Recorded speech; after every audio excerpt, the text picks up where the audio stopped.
হয়তো টাকা লোভে পরে বয়স্ক পুরুষকে বিয়ে করি, কিন্তু সেটাতে আমরা সুখী হতে পারি না। আচ্ছা বোন, আমি একটা কথা বলি শোন। এটা আমরা আসলে এখন অনলাইনে অনেক দেখতেছি যে অনেক মানে বয়স্ক লোককে মেয়েরা বিয়ে করে। আসলে কেন বিয়ে করে তাদের সাথে আমরা কথা না বলে তো আর জানতে পারবো না বিষয়টা, তাই না?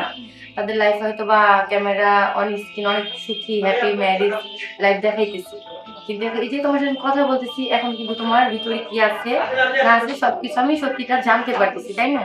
যে আসলে তুমি তার সাথে এই যে দেখো না অনেক এখন ভাইরাল হচ্ছে video sugar daddy sugar mummy, যে আসলে তুমি কেমন ফিল করতেছো, রিয়েল লাইফে কেমন আছো? সত্যি কথা বলতে রিয়েল লাইফে আমি একদমই সুখী না।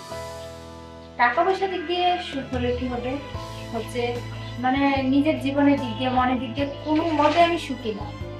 ঠিক আছে, হয়তো মানে তার ঘরে আসলে কি হবে, অনেক কষ্ট করতে হয়, লাইট করা লাগে, এই সেই মানে অনেক কিছু।